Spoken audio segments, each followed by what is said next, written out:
ప్రభుత్వం వచ్చిన తర్వాత మొట్టమొదటిగా ఈ మీటింగ్ పెట్టుకోవడం జరిగింది.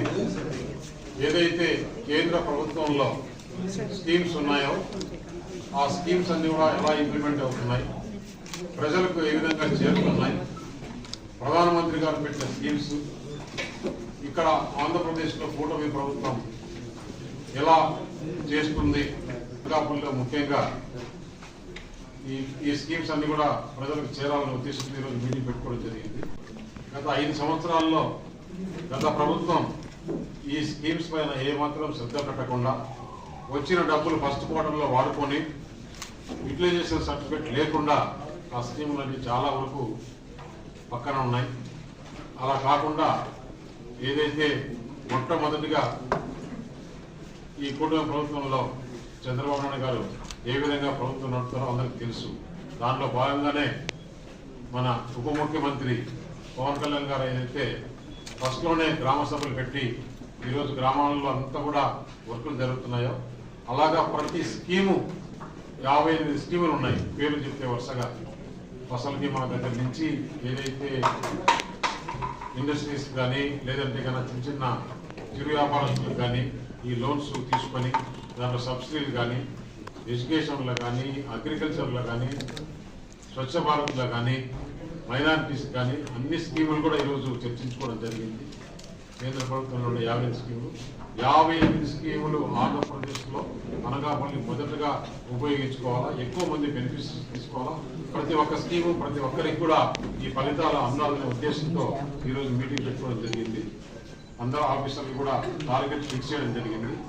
మేము కూడా మళ్ళీ డిపార్ట్మెంట్ వైజ్గా కూడా ఈ టార్గెట్స్ 15 డేస్కి ఒకసారి ఏం జరుగుతుంది, ఎన్ని అప్లికేషన్లు ఇచ్చినాయి, ఎన్ని క్లియర్ అవుతున్నాయి అని, ఎక్కడ కానీ కేంద్రంలో పెండింగ్ ఉన్నాయా లేదా అమౌంట్ ఏదైనా ప్రాబ్లం ఉన్నాయా ఇవన్నీ కూడా ప్రభుత్వం దృష్టికి తీసుకెళ్ళి రేపు పార్లమెంట్ జరుగుతుంది. ఆ పార్లమెంట్లో కూడా అందరూ మినిస్టర్లు అందరూ ఆఫీసర్లు ఉంటారు కాబట్టి చేసుకునే దానికోసమని రేపు ఎల్లుండి పార్లమెంట్ ఉంది కాబట్టి ఈరోజు ఈ మీటింగ్ పెట్టుకోవడం జరిగింది.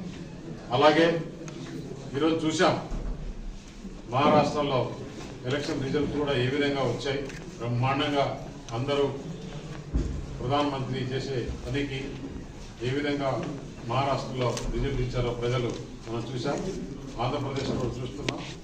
వికసిత్ భారత్ ఏదైతే ప్రధానమంత్రి గారు కోరుకుంటున్నారో అది నెరవేర్చే దిశగా ఇక్కడ ఉండే ఎమ్మెల్యేలు మేమందరం కూడా కృషి చేస్తున్నాం. దానికి అధికారులు కూడా సహకరించాలని చెప్పేసి ఈరోజు కోరడం జరిగింది. ఆంధ్రప్రదేశ్లో అనకాపల్లి మొట్టమొదటిగా అక్కడ ఇండస్ట్రీల్లో కానీ ఇటు వెల్ఫేర్ స్కీమ్స్లో కానీ మొట్టమొదటిగా ఉండాలని చెప్పే ఉద్దేశంతో ఈ మీటింగ్ పెట్టుకోవడం జరిగింది. అలాగే రేపు 29వ తారీఖు ప్రధానమంత్రి ప్రోగ్రాం కూడా ఫిక్స్ అయింది. అనకాపల్లిలో ఏదైతే అనకాపల్లి పార్లమెంట్లో సింహాద్రి హైడ్రోజన్ అంటే ఎన్టీపీసీ వాళ్ళ ఆధ్వర్యంలో అలాగే మన ఏపీ జన్కో కలిపి హైడ్రోజన్ దాదాపు 1,00,000 కోట్లు ప్రాజెక్టు పైన చేస్తున్నారు. ఇంకొకటి పైకరావుపేటలో ఫార్మా ECZ, ఇది కాకుండా ఇంకా కూడా చాలా వచ్చేది ఉంది. అవి నెక్స్ట్ ఫేస్లో చేసుకుందాం.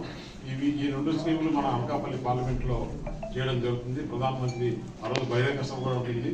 29వ తారీఖు నవంబరు సాయంత్రం 4 గంటలకు భారీ బహిరంగ సభ ఉంటుంది. అందరూ కూడా ఈ సభకు విరిగా ఇచ్చేసి సభను జయప్రదం చేయవలసిందిగా కోరడం జరుగుతుంది.